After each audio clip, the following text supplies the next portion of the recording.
Please consider supporting Black Women United YEG for the protection and advancement of black women and girls in Alberta. You can learn more about them at bwunited.ca.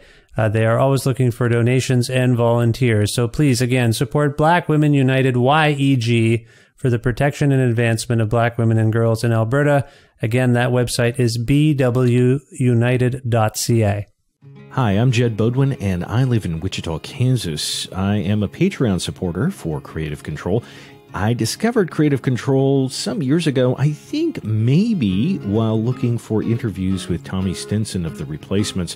And I stumbled across this conversation that Vish had with Tommy Stinson that was really insightful. Vish held his own. I think Tommy can be a little bit of a difficult interview at times. And it went really well, and it really got into some areas that I wasn't expecting. And I thought, gosh, I have to listen to more of this guy and his podcast. Yeah, sometimes I'm not necessarily a fan of the music or musicians that Vish will have on the show, but I always appreciate their creative process a little bit more. And more times than not, though, it does lead me to finding a new musical artist that I'm interested in, or to think a little bit differently about maybe some artists whose work I've overlooked. So, go ahead, and if you've been waiting at all to support Vish and Creative Control, now is probably the best time to do it. I know as a public radio employee here in Kansas, listener-supported broadcasting, whether it's podcasts or radio itself, really isn't a thing of the past. It's actually very much a thing of both the present and the future. So, yay Vish, yay Creative Control. To make your flexible monthly donation to Creative Control, please visit patreon.com/Creative Control today.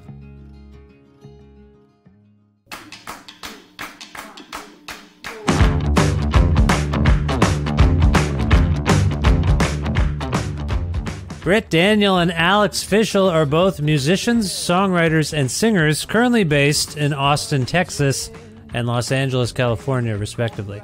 For almost 30 years, Daniel has been a driving force and principal songwriter in the influential, critically acclaimed, and powerful rock and roll band Spoon. On February 11th, 2022, Matador Records released Spoon's excellent 10th album. It's called Lucifer on the Sofa, and it's prompted the band to hit the road, including one of their most extensive cross-Canada tours ever.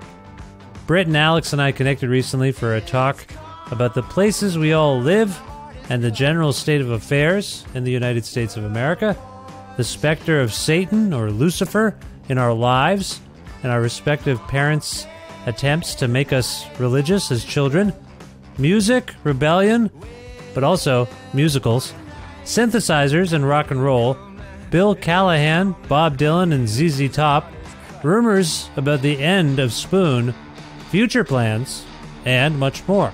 A part of the Entertainment One Network with the support of listeners like you who follow and subscribe to this podcast and spread the word about it, and make flexible monthly donations at patreon.com/Creative Control, with additional support from Blackbird Music, a well-stocked record store with locations in Edmonton and Calgary, Alberta, and friendly staff who will happily help you fill your special orders for hard-to-find titles, or say you want a copy of Lucifer on the Sofa by Spoon. Just head over to blackbird.ca. Maybe they'll connect you and help you get that record of yours, you know what I'm saying?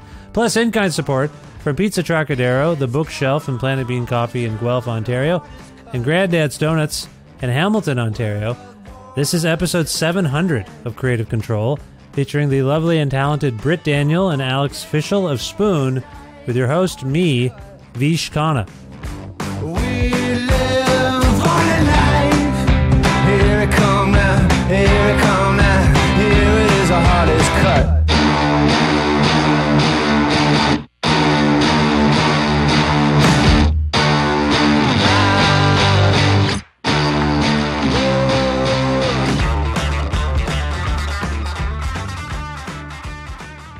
Hey, Britt, how you doing? Hey, Vish. What's happening? Oh, not much. Not much. Just, enjoying life. How are you? I'm good. Where are you today? I'm in Austin. Oh, you're in Austin, Texas? I'm in Edmonton, Alberta, Canada. All right. We were just speaking to someone there. Oh, well, it must be Edmonton Day. That's fun. Oh, because you guys are doing, Calgary Folk Festival and something. Yeah. Yeah. Nice. That's great. You've been here before, have you? Yes. Okay. Right? Yeah. Alex, Yeah. haven't we been there before? Yeah, we played. Didn't we? We just talked about Yeah, this. we played at the. It was kind of like an opera type center. I forget what it was called, but we played with White Reaper. Oh, We played at Winspear Center. Oh, Yeah. the Winspear Center. Yeah. That's correct. Yeah. I must confess to you that I'm relatively new to Edmonton. My wife's family is from here, and we moved ostensibly in January of 2020, and then, as you may recall, everything got shut down a couple months later. So I actually don't know the city very well, if that makes any sense. You know what I'm saying, Britt? Yeah. So it's a bit weird for me. I'm an Ontario person in Alberta, is what I'm getting at. And you've played Ontario many times, I'm sure. Yeah. Yeah. Well, and we're going back to Edmonton to Midway Music Hall. Have you been to that one? No, I was supposed to go see Future Islands there, I believe is what the invite was, but I didn't end up making it. I'm a bit low key, Britt, I must confess. I don't go, Yeah. Not still Well, not, and you're new to the area. We get that. yeah. I will try to make it out for your upcoming Edmonton show for sure. That's nice. How are things in Austin today? You know, the world is weird today, and we're in the middle of a heat wave here in Austin. It's like an unreal summer.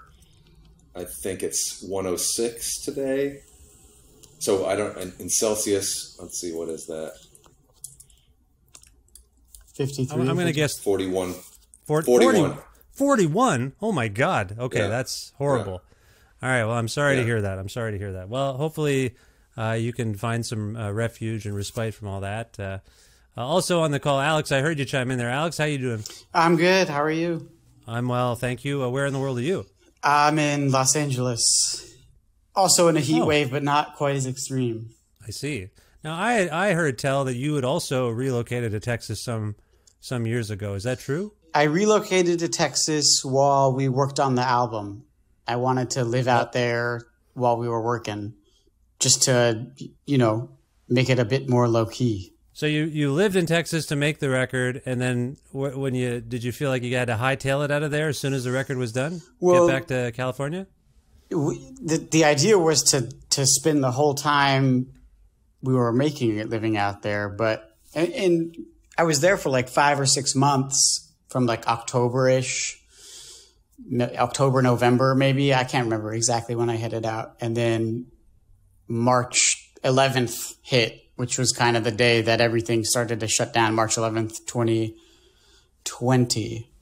Mm-hmm. And at first, it kind of was... I was like, yeah, I can weather a couple weeks by myself. That's no problem. But slowly it became more apparent that there was no end in sight. And this was still when, we were washing our groceries from the store and wearing gloves everywhere you went. You didn't know. Nobody knew how it worked. And somebody in the building I was living at got COVID. And, I talked with Britt and Jim and was just like, we're not going to be working for a bit, huh? And so then, I hightailed back home. Yeah. I see. Okay. And did you enjoy your time in Texas? Beyond it was great. I mean, it was great for a while. The idea was for this record was, to make it as a band than we had before. The last record before this one, Hot Thoughts, we used the studio a lot to make the record where, we were writing in the studio more. And for this one, we wanted to kind of bring that energy of people being in the room together, playing together, being together. And, living in the same city as Britt, Jim, and Gerardo, it allowed us to go to shows together and, decide if we wanted to that night on a whim, go try to work on something or, it was a lot more casual. And, Austin's a great city. There's always something to do, always great shows going on. And I've never lived anywhere else. So it was in that regard, it was a cool experience too. Oh, you're like an LA guy. That's I'm an LA guy. Yeah. Nice. Okay. Now, Britt alluded to the fact that it's a weird day in the world. And yes. I am a Canadian. We are America's hat. So we know we know that stuff's going. We seem to know everything that you guys are up to. It's a horrible day. Right. As we're speaking, just to contextualize this for those listening, it's June 24th, 2022, and the Supreme Court has overturned Roe versus Wade. It has been such a tumultuous time for your country, your citizens. Britt, from your perspective, and you know, you're in Texas, which I hear a lot about Texas and problems in Texas. Britt, what is your frame of mind at the moment as an American, as a Texan, with the state of your country when news like this is circulating? It's just, it's rough. I mean, it's just, well, you know, politics seems to be working out great for the conservative minority in this country right now, you know, and it's very frustrating to watch that. Yeah. You know, we have a Senate where, you know, 70% of the people are, or 30% of the people have 70% of the vote. And it's just, then when that's the case, crazy things like this happen. Absolutely. Alex, what are your thoughts on what's going on down there, or where you are? I mean, it's baffling. You know, I would talk to my dad about this, and he was like, "There's no way that will ever happen." And I was like, "No, I just wait and see. I don't think that's true." And you know, I texted him this morning, and I was like, "Did you see?" And he's shocked. Because, you know, there's the precedent of like a Supreme Court decision here. It gets left. You don't mess with it afterwards. Yeah. And that has totally changed now. Well, there's a complete erosion of all of your institutions there. And it sucks. I mean, it's hard. I will say as Canadians, we get, it's not trickle down because we're north of you, but it trickles up. The sentiments, right. The ideas, the mentality, like we see it now. We get the odd, not like you guys have gun violence and mass shootings and overt racism and display. Britt, did you hear about the Freedom Convoy that occupied our capital city of Ottawa a little while ago? Did you hear about that? Yeah, I did hear about that. It seemed kind of MAGA-like, didn't it?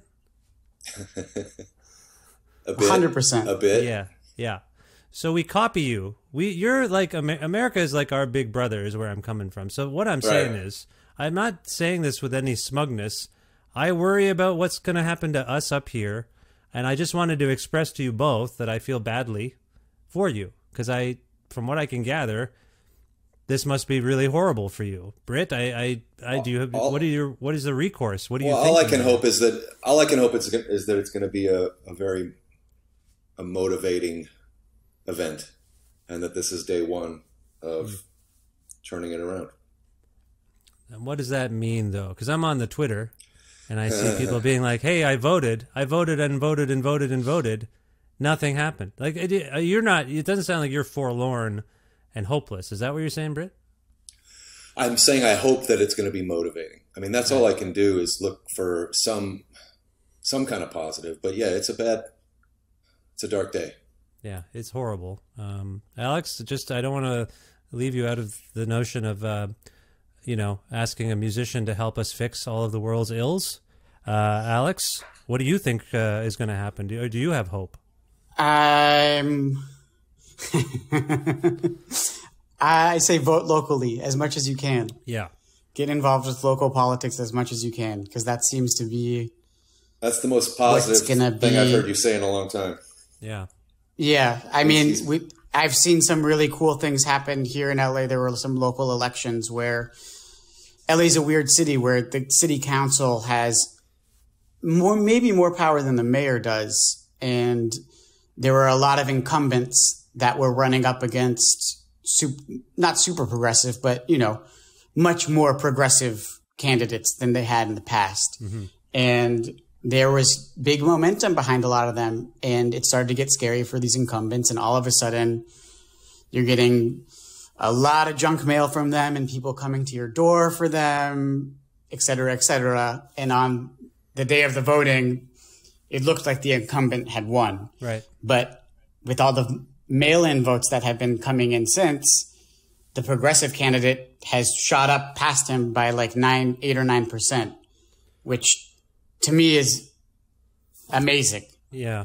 Because that's a direct, there's contact. There's more contact there between like a constituency of a city council member as opposed to like a senator or something like that.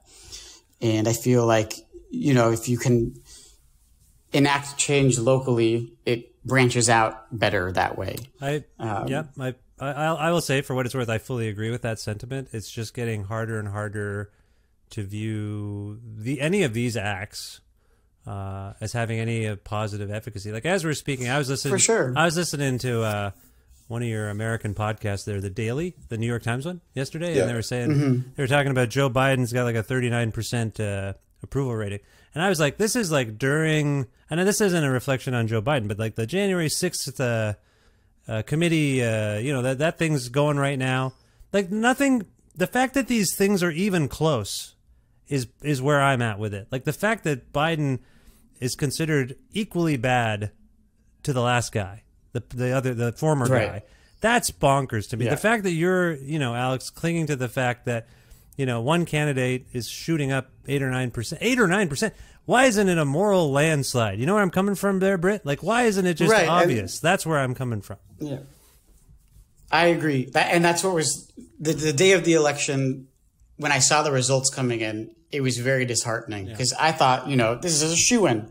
There's been a lot of talk here about the city council and, you know, how it's a way to get things done better here, to, you know, to move in a more progressive, positive direction. Yeah. And the last time there was a council member up for re-election here, the incumbent got overthrown by someone that was much more progressive. So it was like, there's a precedent for this happening. Right.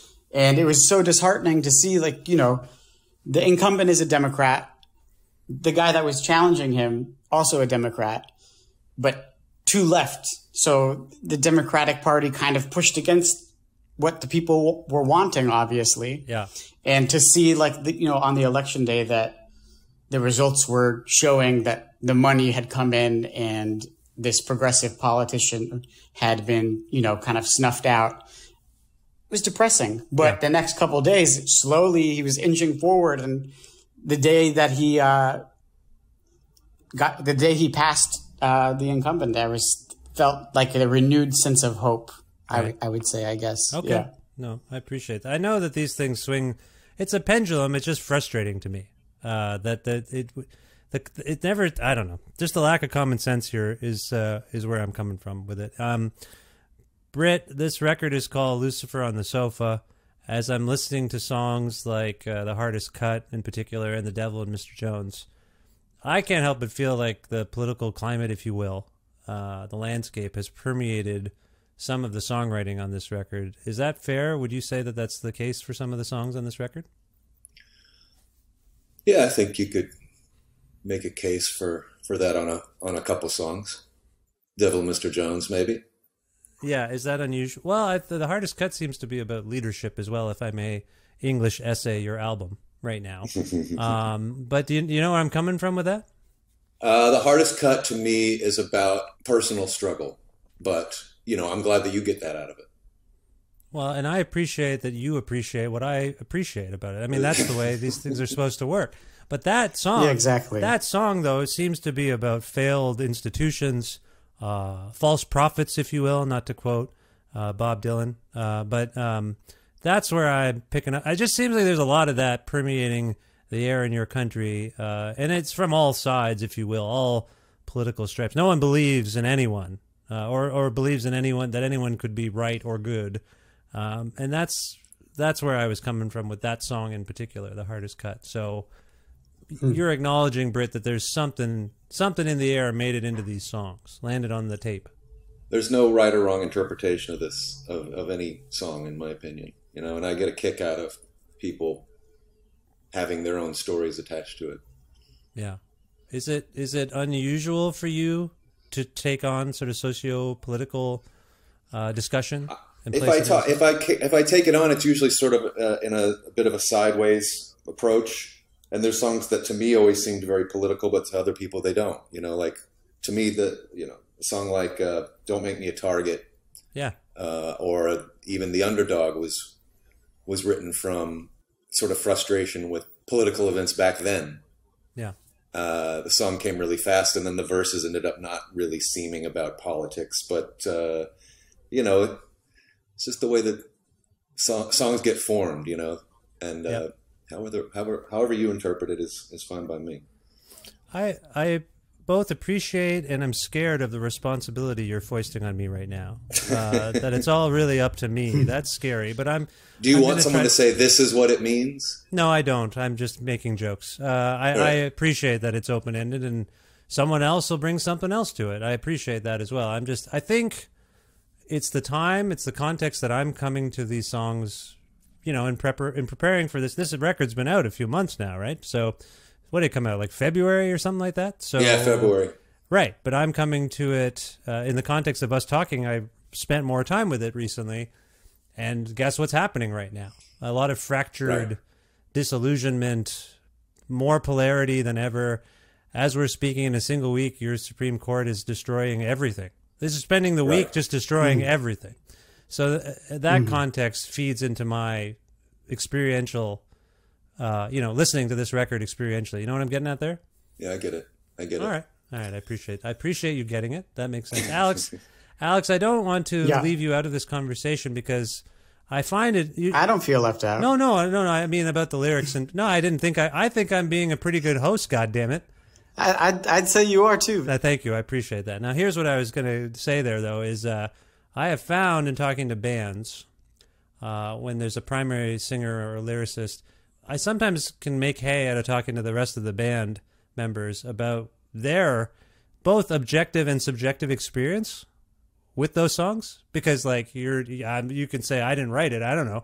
Talk to the guy who wrote it. But in making the records and touring behind them, you hear these words in your head arguably more than anybody, really, beyond the person who came up with it, I should say. Anyway, my point is, do you have any perspective on Brit's mindset on this record in particular, like in an overall sense? Do you have did you come away with an impression of like, oh, I think he's kind of getting at certain things here? Can you speak to that?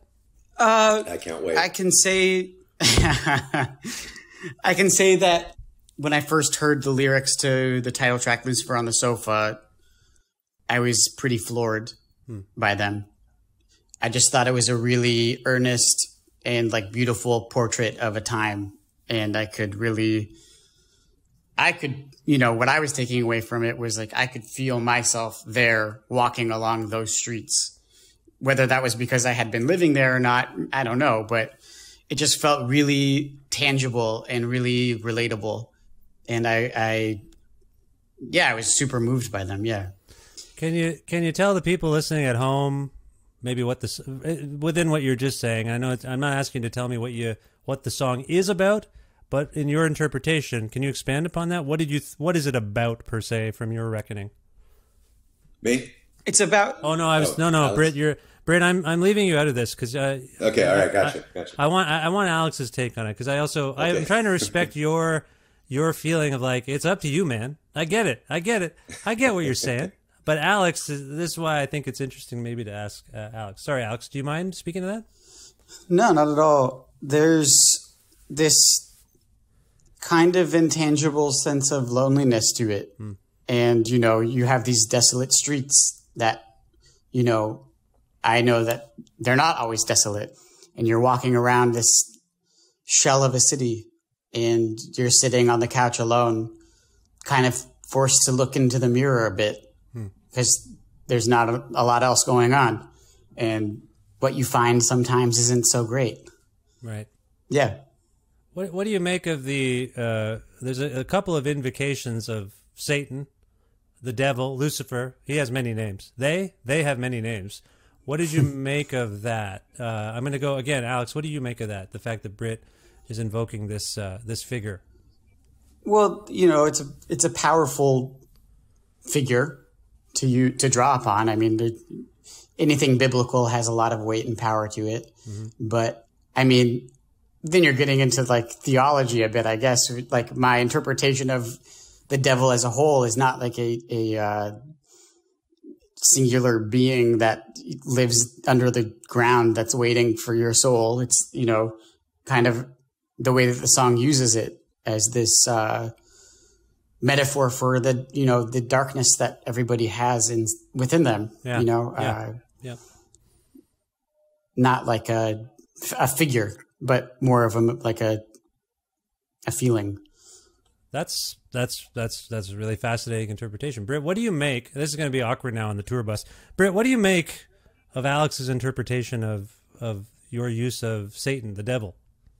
Well, I think he's right that in retrospect it's a metaphor. But I grew up in a situation, a couple of different situations where Lucifer was not a metaphor; it was a real entity, and it might have been that guy down under the ground. You know, it was approached more like that. I went to I guess you'd call it a Bible church, a Protestant, non-denominational Protestant church on one weekend, and then with my mom, and then the other weekend I'd go to church with my dad, which was Catholic, and so I got a lot of it. They made sure I got a lot of it. Right. And when I wrote the song, I wrote the lyrics pretty fast, and I was trying not to judge them as they came out, but I liked that line, Lucifer on the sofa staring at you. It just seemed very creepy, and I pictured the real Lucifer on my couch staring at me, and how and how creepy would that be? In retrospect, yeah, it's easy to make it a metaphor, and Alex, you said it well about being forced to look into the mirror a bit. That's where it's all about. Right. I appreciate that. You know, I was my parents are from India. I'm first generation Canadian here. So they came over and they had lots of expectations, or they really wanted to make us as Indian as possible, even though we were trying to assimilate. Or, well, I mean, I was born here. My assimilation was the difference between being at home with my parents and being with the white kids. But they really stressed Hinduism, and I resisted it the whole time, pretty much. But at some point, I really began questioning them. Like, well, what do you mean we have to do that? Why do we have to do that? And they didn't have really solid answers. So in being fed this mythology, if you will, about Lucifer, Britt, did you have a moment where you were like, wait a second, there's no Lucifer. You're making this up. Did you have that as a teenager or something? I did. I did not go easy with them, you know? Oh. And I rebelled a lot. Like right away? Yeah, by the time I was 11, 12. I mean, and we didn't have a lot of, I'm not saying that we had a lot of deep conversations about it, but it was not easy for me to buy into those worlds. Yeah. Okay. Well, so is it safe to say you're not a particularly religious person now? I mean, I have trouble answering that question. I'm a spiritual person, you know. Yeah. It's weird what you grow up with believing and how that affects you, and how parts of it never leave you, and parts of it just seem wrong right from the beginning. Did you eventually? So it's not something you ever took to your parents' way? No, I mean, not to the extent. Low level sort of philosophical faith or spirituality in something, but not subscribing to any personalities, so to speak. If we can call Lucifer a personality, he's just a colorful personality. No, I didn't really buy into everything, but a low level, like, there's got to be a point to all this, if that makes any sense. I don't know how to put it any other way. Right. Yeah.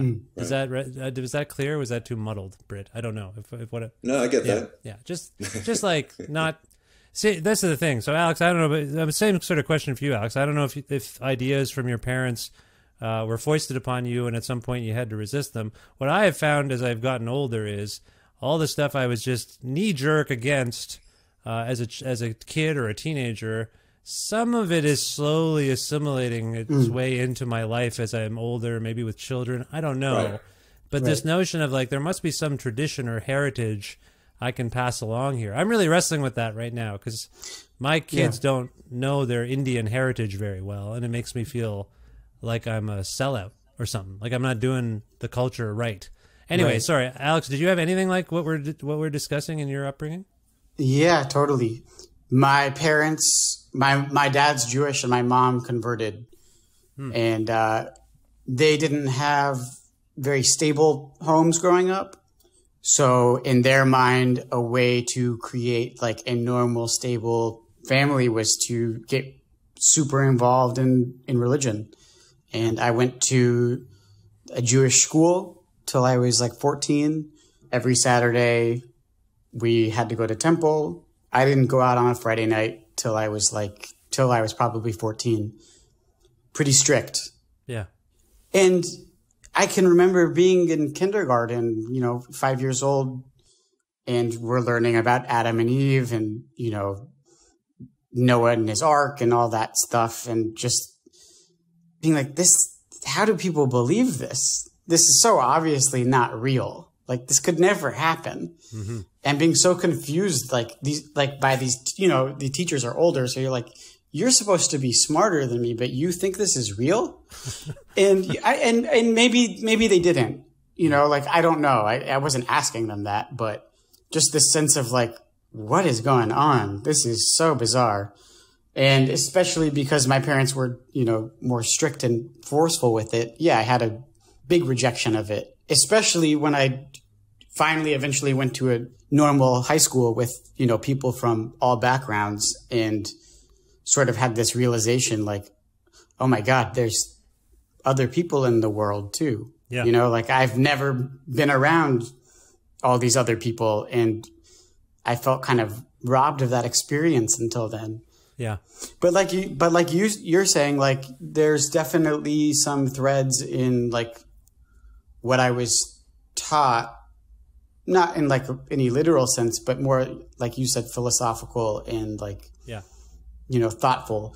There's things that I've learned to appreciate, like, not as extreme as this by any means, but like, the Jewish Sabbath is Friday night to Saturday night. Yeah. And, if you take it to the extreme, you're not using electricity, you're just kind of like doing nothing. Yeah. There's something nice about that. I don't think you need to be as extreme as some people are with it, where they literally, will find somebody to push a button in an elevator for them because they can't break the law. I think that's just missing the point entirely. But this idea of, slowing down for a day and kind of checking back in, I think there's something powerful about that. And, still I don't follow it, but the concept, it resonates with me. Well, here's a question for both of you. I'm going to go to Britt with it first, though, because I hear what you're saying there, Alex. I heard what both of you are saying, but one of the things if I ponder it, one of the reasons I resisted my parents' cultural or religious sort of teachings, because I felt like I was being boxed in. I felt like it was a pigeonholing. And when I discovered arts and music and culture, particularly punk or indie rock or whatever, the open-endedness of it really appealed to me. Hip-hop in particular was a big one for me too. Like, oh my God, like if I was a liner notes kid, I would read the samples. I would be like, what's this jazz record? What's this? What's that? And so the open-endedness of music and art and culture really, in a weird way, drew me even further away from what my parents were trying to instill in me. I don't know if that resonates with either of you. Britt, did music sort of take you in a direction even further away from maybe what your parents were getting at? Well, maybe, but I mean, a lot of my appreciation for music comes from them. Oh.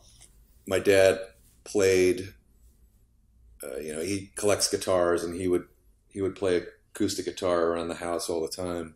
He played records really loud. My dad's way of waking us up when he was feeling funny was to put on a loud record and come dance into the room, And I got very obsessed, not only from listening to the radio, but also just once I was allowed to put the needle on the record and do that and run that myself as a little kid, then yeah, that was just that was where my focus lied. And so not rebellion. Yeah, there was a bit of pride there. You were connected to your father in particular. I'm trying to think. There were certainly some records that they didn't want me to listen to that were forbidden. Oh, oh yeah. But of course, I found ways to listen to them. Do you remember any of them? I'm just curious. Yeah, like 1999 by Prince had a song called "Let's Pretend We're Married." I'm not allowed to listen to that, and I think that the album itself was banned, but I could put it on a cassette that was not labeled, and listen to it on headphones. Well, now you're in trouble on two fronts because you're bootlegging. You're not only listening to contraband, you're bootlegging the thing. Okay, I appreciate We it. got in trouble with that for that on the last interview too. Okay, see, it's getting cracking down there. Alex, sort of same question. Do you think you were drawn to music and art or anything like that for any particular rebellious or self assertion? Like, was there any of that at play? I don't know. I mean, I have kind of a similar thing with Brick where, you know, I remember on Sundays there was a radio program here, I think it still runs, called Breakfast with the Beatles. And it was on every Sunday. My mom's stepdad was a DJ. So we had a really extensive vinyl collection. And my mom, she likes music more than my dad for sure. My dad's kind of like more musical theater, I guess. He likes musical theater. Wild to me. But my mom... Like musicals? Yeah, like he likes to listen to musicals. Yeah. Right. In his car, he had like Phantom of the Opera, Les Mis, like probably one other musical, and then like Fragile by Yes. Oh. And that CCR compilation. So in Dad's car, it was Yes or CCR, please. I see. which was great. You know, I They didn't switch out the records a whole lot. No, it was always, he had the CD player in the trunk too, you know, like it was 5-disc kind of thing. And it was just always, that's how it always was. CCR, if you think about it, each song is kind of like a mini musical. I'm just going to put that out there. It's a broad statement, but I kind of there's always like characters, and he's got that accent where he's from the South, but he's from California. It's confusing. I guess the outlier there would be the Yes record. That one. Yeah. That one is a little confusing with the musical theater stuff. But yeah, it's very vocal, present. You know, you can understand the lyrics. He wants to understand the lyrics and hear the lyrics. Right. My mom was more into popular music. My mom, you know, she likes all kinds of music. I'd say her like favorite is disco. Mm-hmm.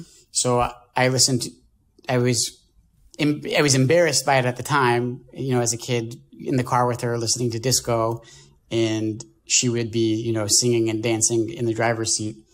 And I was so embarrassed. But, you know, I've come back to some of those songs and I love them now. Plus your mom is why you learned piano, right? Yeah. I mean, I don't, this is a controversial topic in the household. I don't remember, I don't remember asking to play, but, supposedly I did. And she was very good at making sure I practiced. Oh. And if she hadn't have been that strict about it, I wouldn't have. So it's like a double-edged sword there where, you know, like now he's glad he did it, but at the time he was hating it. Every single musician I talk to about, like, I go through this with my son. They're on a routine now. Every day they practice for half an hour, but it's been, I don't mean to, you know, they don't like it. Children do not like learning piano. Is that what you're saying, Alex? You didn't like it. I hated the regiment of it. Yes. You know, like it was very strict, like 30 minutes with a timer, you know, like oh my God, that's what I'm doing. If I complained, it got longer. Oh no. You know, and she would be in the other room. Sadistic. And if she heard me mess up, she would say, you messed up, go back. You know, like, you know, she knows what the teacher told me because the lessons were at the house, you know, like, you know what you're supposed to do. And, you know, as a kid, it's infuriating. Yeah. But, you know, there's something to be said about if she hadn't have done that, I definitely wouldn't be as good as I am at it. Well, this is what I'm trying. Probably wouldn't be in this band. I wouldn't be in the band. We probably wouldn't have met. Yeah. And, you know, eventually I got to a point where I figured out how to satisfy both because it ended up becoming my own thing. Yeah. As I got like a keyboard set up in my room with speakers and I could play along to music I liked. Mm-hmm. Or, you know, like after I was done with the timer practicing, wanting to kind of improvise on my own and, you know, mess around. So improvising didn't count towards the 30 minutes? No.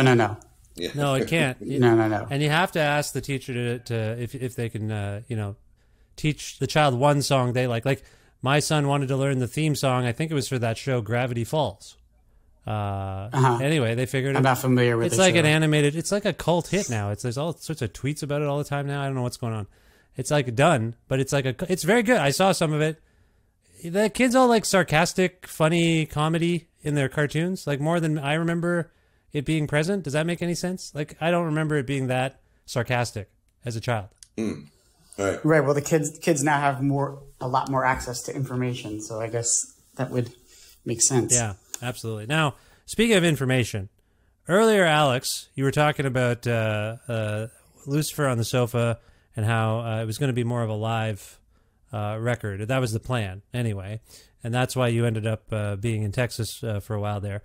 And the narrative around the record, and maybe it's obvious just by listening to it, is that it is meant to be a little less synthesized than maybe the last, the most recent Spoon offerings. Britt, I'm nutshelling everything. Is that about right? The aim was to do like a more live rock music record, as opposed to a more synthesized one. If that makes sense. Does that make sense to you? Yeah, synthesizers were pretty much all but outlawed. Outlawed. Right. Oh, I see. Yeah. Did any synthesizer slip into the record, Alex? Barely. Usually, when it would come up, Yes. I would say that's not what we're doing. If it was a synthesizer, it had to really feel like it wasn't. You know, when the song "Wild" starts, I can't help but feel like I don't know if it's just treated drums or what's going on, but I was like, oh, this sounds a little less, rock drummy, if you will, or rock soundy. Rock soundy is the technical term. Do you know what I'm getting at there, Britt? Yeah, I know what you're talking about. But it's real drums played along to a drum machine.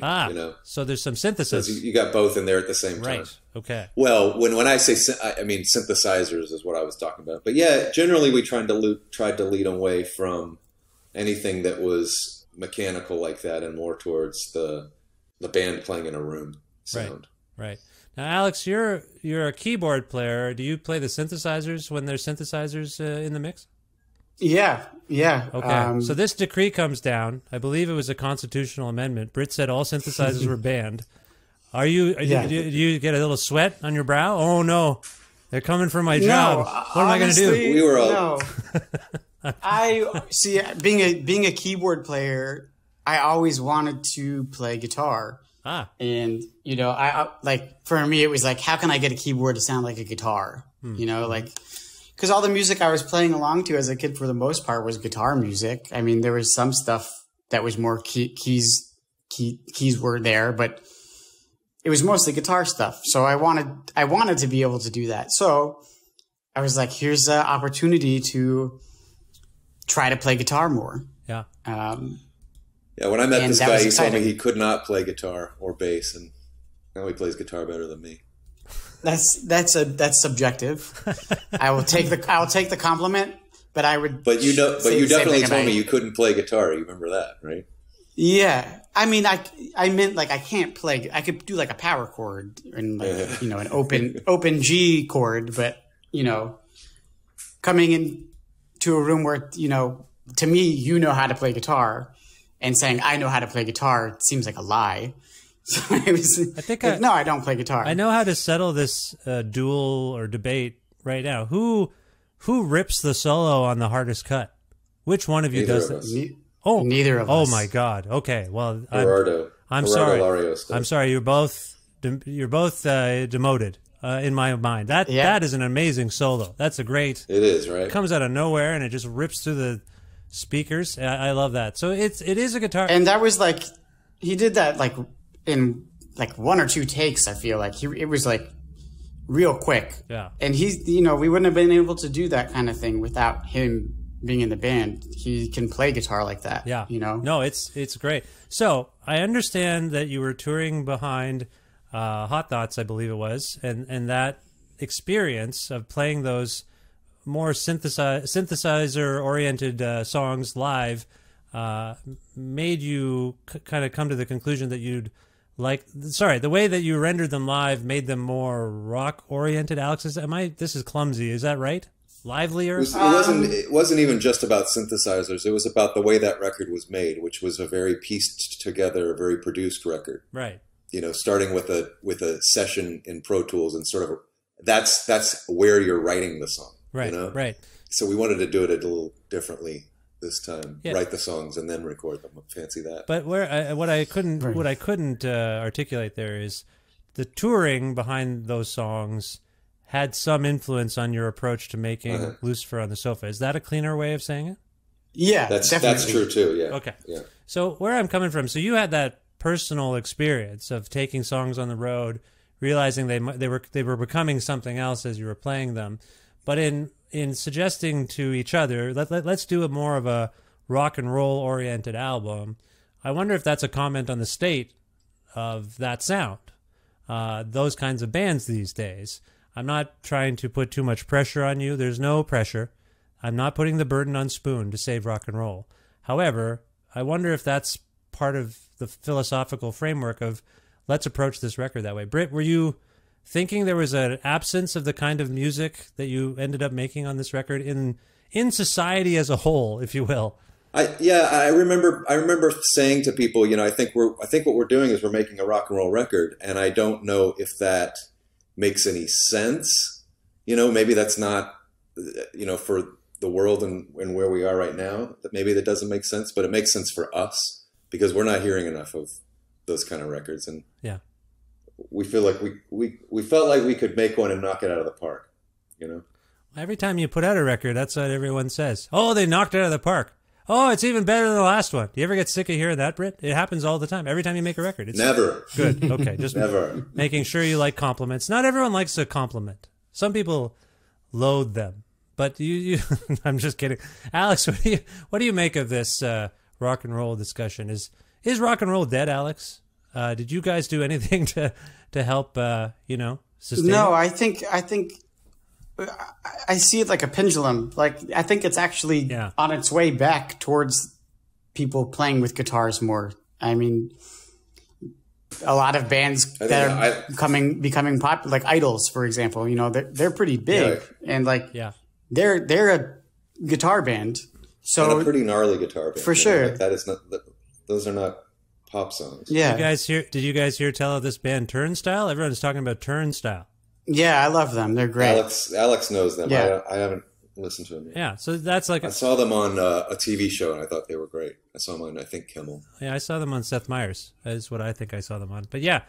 So there is. I think you know what happened is because of the lockdowns, live music went away.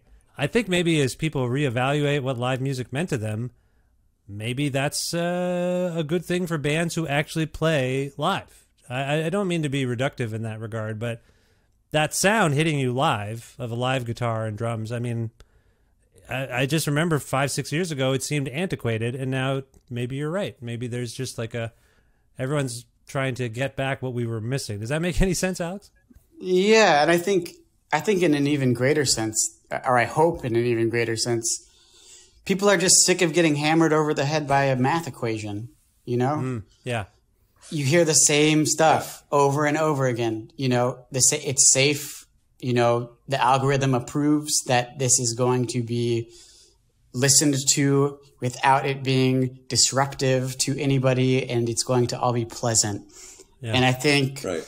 With computers, it's so easy to make perfect sounding records. Yeah. I don't think people really gravitate towards that. And Sorry, you're all good. But even like the sound of the sound has been the same, I feel like, for so long, because the algorithm says that this is the sound that works. Yeah. And that's not natural.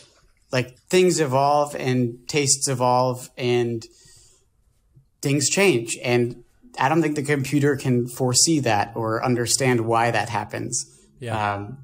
So I think now what you're seeing is a reaction in some way to people being sick of that. You know, the same song you're basically hearing recycled over and over again.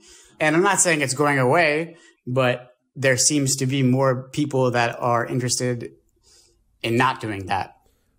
I mean, not to draw too fine a point to this, or rather draw a line to this, but I will say, so for around 2 years, we were all mostly isolated and living through these computers.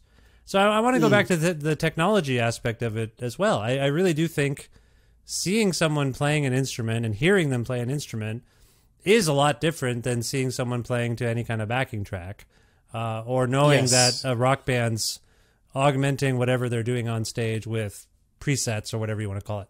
So backing tracks of any kind. So all I'm getting at is we are slowly starting, as things open up and have opened up, I think people are like, I don't want any computer in my life at all.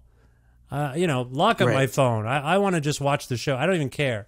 So maybe I'm over romanticizing that. But Britt, do you know where I'm coming from there? Like maybe just people are sick of technology because they had no choice but to use it for the last couple of years. Maybe. I think you could be right. That's a good answer. I feel like that's all that demanded really is a maybe. Yeah. Alex, any thoughts on my wild theorizing? I think it might be slightly more romantic than the reality. I agree. I hope so. That'd be cool. We hope that you're right. Okay. As I posit theories on the show, I sometimes realize that they're bullshit as I'm saying them, but I have to see them through. You see what I'm saying? So sorry about that. Speaking. No, you're. Go ahead. You're good. You're good. You're good. I'm riffing. Yeah. Speaking of people who riff, who are organic, who are rockers, Bill Callahan. I think he would appreciate those descriptions. Bill and I have spoken many times. He's been on this show a number of times now, and oh wow, I'm a fan of his. Not only have you covered a great Bill Callahan song, "Held," leads off your album. So I find this interesting on two levels. I know a bit of the story about how you used to cover Spoon used to cover this song. Britt, when was it that you used to cover it primarily? In the mid-2000s. Right. So you would cover it live, and then it just sort of organically came up in these sessions. You just started. Yeah. Is that what happened? Is that right? Yeah, it came up. It was a song that we played live for maybe a year and a half, and then I don't know why it fell out of the set list, but it did. And then when we were just trying to get in the mood one day, I said, "Let's play this one." Right. I called this out, and I think we took one listen to it, and I used to play the lead guitar on this song, but now that we have Gerardo, the guy that did the lead on Hardest Cut in the band, so I let him take the lead. and when that happened, all of a sudden it had these teeth, and it just sounded really good. I said, and so suddenly it was more than just an exercise. But the thing that and like I said, let's record it. But the thing that I find really interesting is that we get asked about it being first on the record so often, and I never once thought before we started doing interviews for this record that would be so interesting to people. You know, that really the reason it happened is because the beginning of that recording has this great studio chatter and the producer engineer slating the tape, so to speak, and these weird sounds that happen. And you put that first on a record, and it sort of is a nice setup that tells the story. It conveniently told the story of what we thought the record was about just a band that's in the room and we're doing it, doing it live, and we're going for it. Okay, so I guess it turns out this is a pretty obvious question. I didn't realize you were being asked about it so often, but oh no, but that's great. It's I guess it is strange that it's a cover that leads it off, right? I mean, that's what's been pointed out to me. Yeah, well, it's strange in that, you know, the lead song on a record is a tone setter. So I actually really appreciate what you're saying. That studio chatter. In fact, like just for those who haven't heard it yet, you're yelling out instructions during the song. Is that right? Yeah. So I think I was yelling to do some bit twice as long. Yeah. The little that like the little fill. Yeah. That gap. Yeah. So go ahead. I was just going to say it has this organic quality like that. I get all those things, but yeah, it's just maybe there's no grand point to it. It's just a sequencing decision. I get what you're saying, but to start off with a cover, like how often have you started? There's no ego involved, you know. Yeah, that's true too. Maybe that's why covers don't usually start it out. But we try not to bring ego to decisions like sequencing. Yeah. Well, I saw Bob Dylan a bunch of times in like 2001, 2002, and he would start every show with a different cover, and I got obsessed with. Oh, really? I got obsessed with those covers. I became more obsessed with like, oh, what's this Bill Monroe song that I don't know? Then that led me because I I'm an acolyte. I'm like, oh, what's Bob trying to get me to do here? So then I would go down all the paths. And all I'm saying is it's also a generous gesture, I think, probably. Maybe you don't think of it this way. But you have an audience. Some of them might not know this Bill Callahan fellow. It's a really, I think it's I don't want to say noble. Alex, you know what I'm getting at here? I feel like it's a nice way of introducing an artist to an audience that may not know him. Does that make any sense? Sure. Yeah. Yeah. It's like kind of sharing. Yeah. Yeah. I get that. Okay. So, Britt, do you see where I'm coming from with that? Because I think it's great. It's a nod of respect for sure, but we're getting something great from him, Yeah. And a lot of people who heard this record, if they didn't know better or read a bio, they wouldn't know whose song it was. Right. Right. And you communicated with Bill about it, is that right? I sent it to him, yeah. And his response was, I think, 3 words. I think it was, "Ha, that's great." That sounds like which is so Bill. Yeah. I used to see. He lives in Austin. I used to see him a bit. Especially at Emos when the old Emos was downtown. I'd see Bill, but I haven't seen him in a second. Oh, okay. But so I'm just saying we had a little bit of a history together. We would say hello. We played a show or 2 together. So. Yeah. Well, he's one of the greats, and I can verify that for many times I've texted Bill, it's 3 or 4 words that you get back. So it's pretty normal. So I do want to. I mentioned Bob Dylan, and we talked earlier about the song "The Devil and Mr. Jones," and I can't help but ask: Is this Mr. Jones related to the one in Bob Dylan's Ballad of I think so. Thin Man? Yeah, there's a lot of Mr. Jones that are related. I think there's the Psychedelic Furs Mr. Jones. There's the Amy Winehouse Mr. Jones. Yes, he's fun to write about. What about the Counting Crows? There's the Counting Crows song too, right? Yeah, there's that one too. Yeah. I'll just say that I was aware as I was writing the lyrics of the history there, and I went with it because I was like, okay, I'm going to be one of those people that contribute another song about Mr. Jones. That's cool. Now, in your song, the song is called "The Devil and Mr. Jones," but my reading was that Mr. Jones himself might be a con man of some kind. Is that fair? Yeah, for sure. Okay. Yeah, he's a con man. What's the con? Where do you think the con's coming from? What is the con? I mean, we list some of the cons in the song. He'll tell your mother she can sing again, and he'll sell her a melody. I see. He's not an archetype. He's not standing in for some great. It's just a guy. He sucks. Oh, he's a con man. I had some people in mind. That's what I thought. That's what I was thinking. But I'll let you speculate. I don't like how the work you're making me do to. Do you want Bob Dylan to tell you what his song is about? Like, I don't, Every time I send an interview request into Bob Dylan's people, that's literally what I say. I want him to tell me what every song means. And does he? And they say, oh, he's not available to do that right now. Right. Sorry, sir. And I say, okay. Good luck. I just got to go to I got invited to go to the Bob Dylan Center in Tulsa, Oklahoma. Any of you two been to, Alex, you ever been to Tulsa, Oklahoma? Yeah, we played a bunch there. We're going soon. You're going to Tulsa to play where? Aren't we? Kane's Ballroom or something? Yeah, I think we're going Kane's there this Ballroom, fall. Yeah. Oh, it's We played and we played there a few times. Yeah. Yeah. Well, it's great. I didn't know there was a Bob Dylan Center there. There's a Woody Guthrie Center down right around there near Kane's. So you go down the street there, and then you go left on, I forget what they named the street. But yeah, the Woody Guthrie Center and the Bob Dylan Center are on the same block. And I'll tell you what, you want to go to the Bob Dylan Center? I will hook both of you up. All of you. I'll hook your band up if you want. I know some people. I would be down to go. You for should sure. definitely go. Yeah. It's fantastic. The exhibits change all the time, every few months, I believe, and it's great. So anyway, I just wanted to. I like Bob Dylan.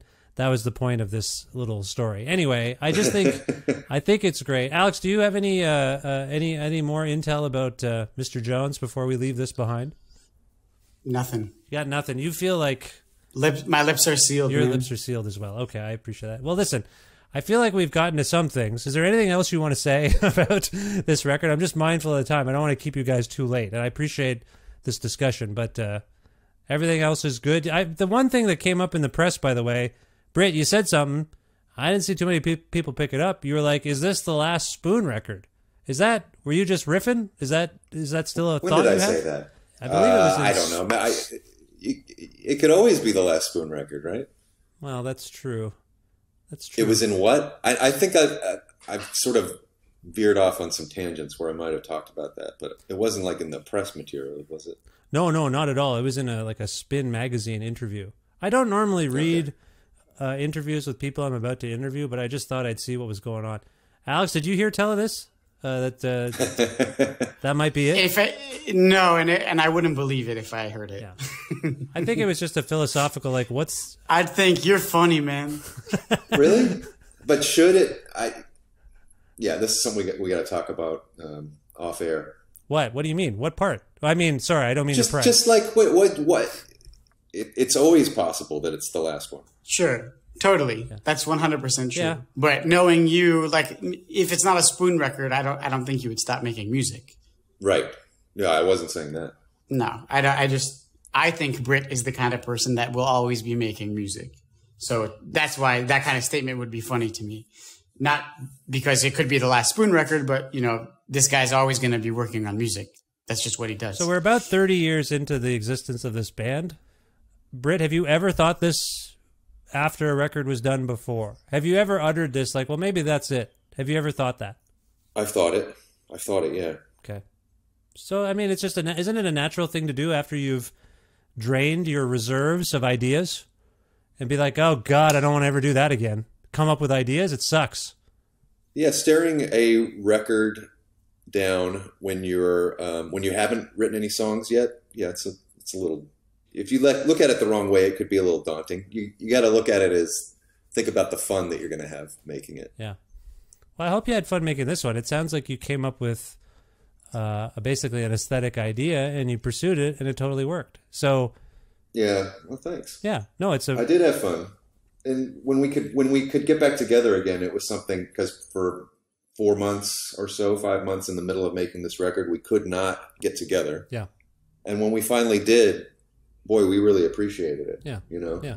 Yeah, it was awesome. Now you do have I loved it. Well, and you do have Gerardo. We've talked about Gerardo, but you've got at least another new member. Is that right, Alex?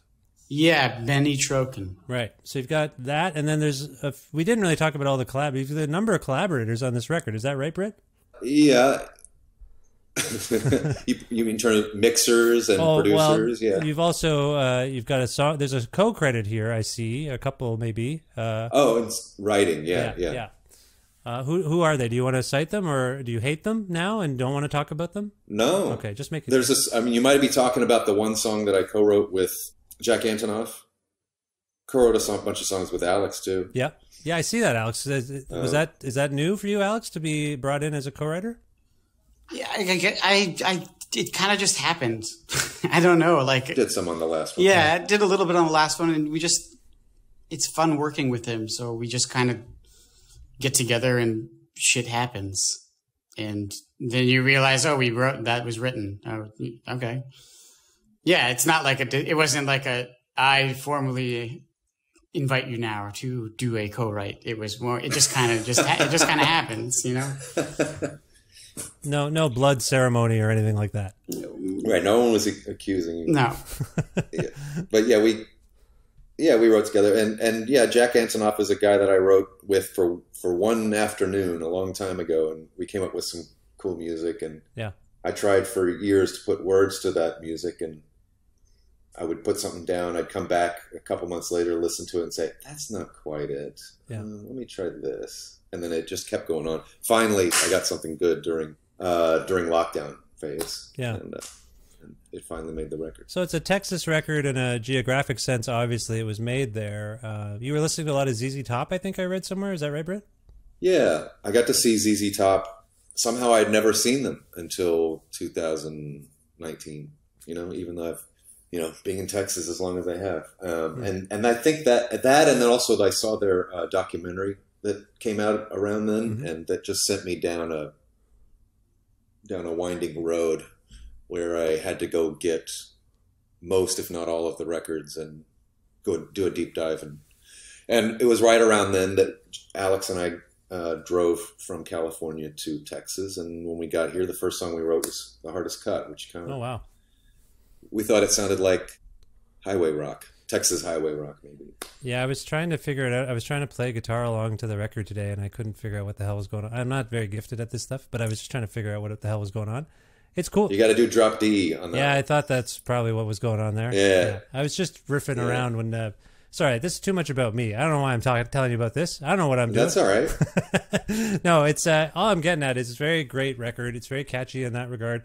Alex, does this experience of making this record, a Spoon record this way, do you feel like, I know we were talking about how the band might be done because of something I read, but do you have a sense of where the band could go already at this point, Alex? Like, do you have a sense of what the next maybe approach might be? No, it will be revealed in time, I think. But right now, just still enjoying playing this record, and it's still very new being able to play it for people and having them know it. So kind of just in that mode still. Yeah. Britt, you might know more about the future than Alex or I, about Spoon, I mean, and maybe just generally. You're a soothsayer, let's all admit it. What do you think is coming up next for Spoon? Well, we're in that touring mode, and I love touring. It's one of my favorite parts of doing what we do, and my head is really in that right now.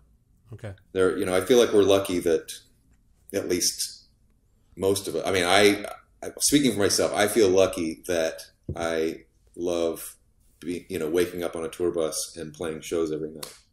Yeah. Because I know a lot of musicians who don't. Yeah. And I just don't think you should go out there if you don't. I really love it.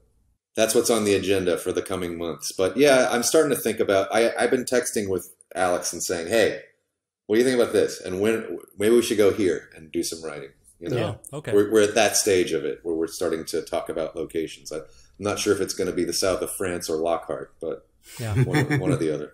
Britt, are you a guy, are you a person that writes down lyric ideas before you've got a kind of soundscape in place? Are you a jotter? Yeah, I'm always trying to write lyrics. Yeah. Or just write down some funny turn of phrase or a thought.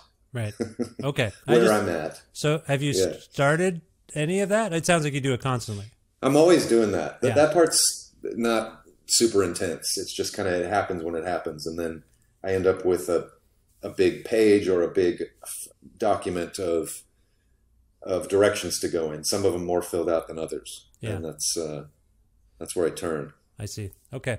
So there are some tour dates. As we've established, I'm in Edmonton, Alberta. You've got some Alberta tour dates coming up. We're going deep in Canada this time. We've never gone like this. No, it's great. Is it because you're scouting out a new place to live because your country's so fun? It's crossed my mind. Possibly. No, I'm only vaguely kidding. I think at this point, I don't even know what to say.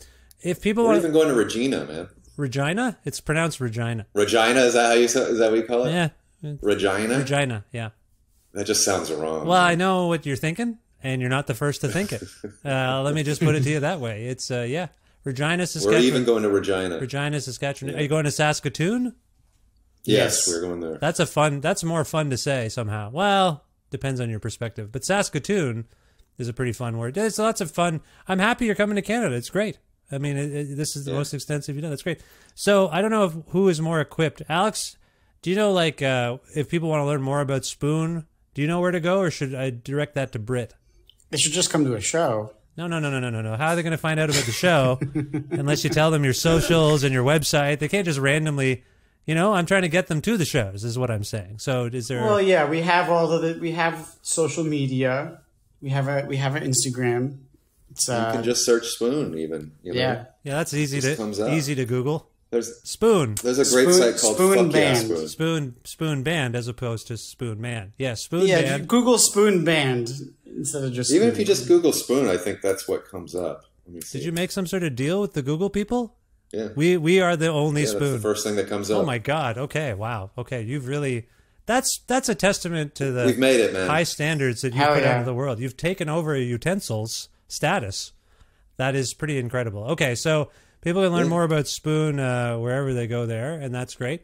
If we can go out on a song, from this new record. This is always touchy when I have two people on, but I want to ask one of you to pick the song, and the other one has veto power. So I'm going to go to Alex to pick a song from the new record that we can go out on. But Britt, this means you have complete and utter veto power. Yeah. Okay, so Alex, I got it. Alex, what would you like to play right now? What can we play? From the new record? I think that would make the most sense. We're trying to promote the new record. Yes. My favorite right now is probably Satellite. Oh. Okay. Why is that? I really love the way it turned out. We had tried recording it before and it didn't hit right, and for whatever reason, I don't know, but this time it worked. He's proud that we got it right this time. Yeah. Okay. And I think I love the guitar solos on it. I just think it's got a great vibe. I did one and Gerardo did the other, and it's got a great vibe. I really love it. Yeah. I think it's noble. From my notes, I believe it's noble of you to pick that song because it's one of the few you didn't co-write. Well, like Britt was saying earlier, we try to keep it egoless. Yeah. No, I'm just saying it's commendable. I have new respect for you as a human being. That you could have picked, you could have taken all the limelight from somebody. Britt, are you okay with that choice going out on Satellite? I'm going to sign that in. I'm signing that into law. The Spoon Law. Okay. No And veto. it is written. And it is written. This is Satellite by Spoon from their beautiful and amazing new record, Lucifer on the Sofa, which is available now. Learn more about them by Googling Spoon. Britt, Alex, thank you so much for being on this show. I hope you enjoyed it, and best of luck in the future. Oh, it's a real pleasure Thank talking you, to you. Vish. It's a pleasure. Yeah, thanks for having us on, Vish.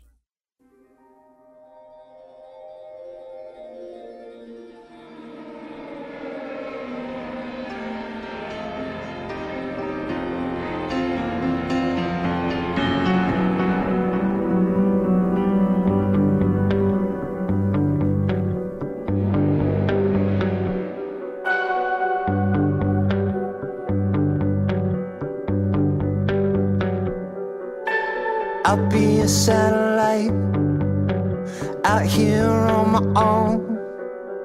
I know where you draw the line, I know what you draw it for.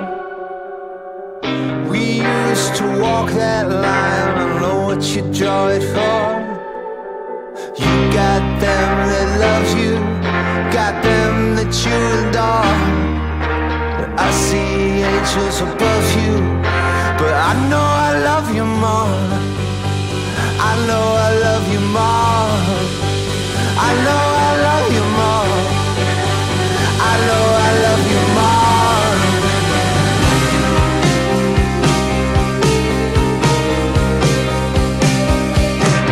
I'll be a satellite, no one can come close.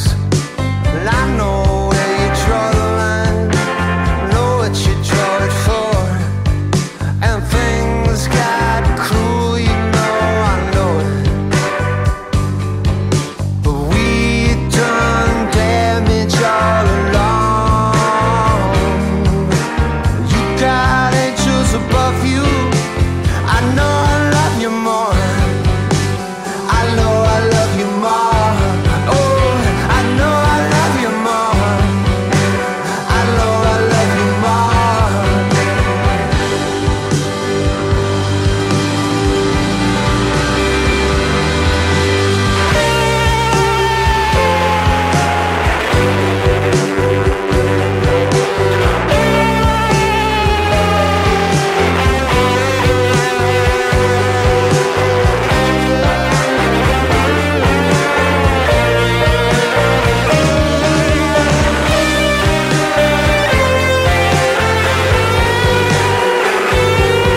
Very special thanks again to Britt and Alex of Spoon for appearing on this, the 700th episode of Creative Control, which is part of the Entertainment One Podcast Network and is available wherever you get your podcast.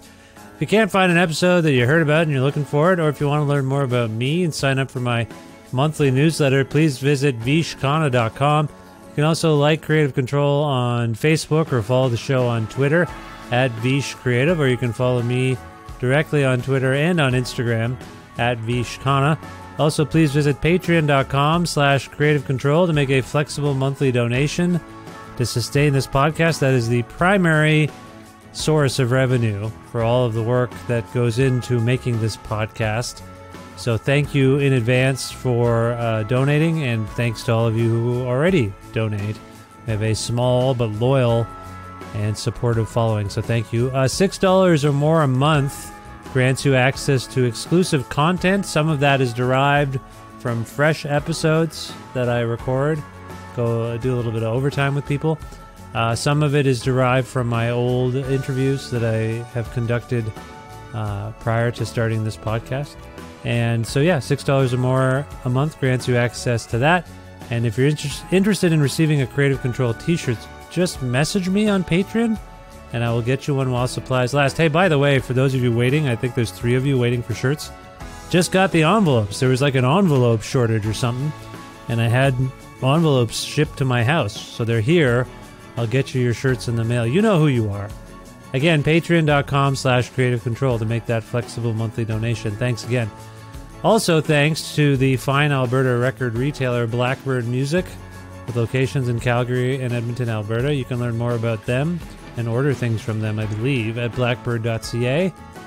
Also want to thank Pizza Trocadero, The Bookshelf, and Planet Bean Coffee in Guelph, Ontario, and Grandad's Donuts in Hamilton, Ontario, for their in-kind support for this show throughout almost all 700 episodes. Also, thanks to Jim Guthrie for letting me use music of his on this show. You can learn more about Jim at jimguthrie.org. And finally, thank you so much for listening to this episode with Britt and Alex from Spoon. I hope you enjoyed it, and we'll check out their new album, Lucifer on the Sofa, and go see them live if they're coming to a town near you, and it sounds like they might be. They're hitting the road hard. Thanks also for subscribing to this podcast or following it and telling your friends about it and just spreading the word about it. It means a lot. I get to 700 episodes. To make 700 of anything, it's special for me. So thank you so much for your support and for listening to this show. I will talk to you soon for episode 701. Be well. Bye for now.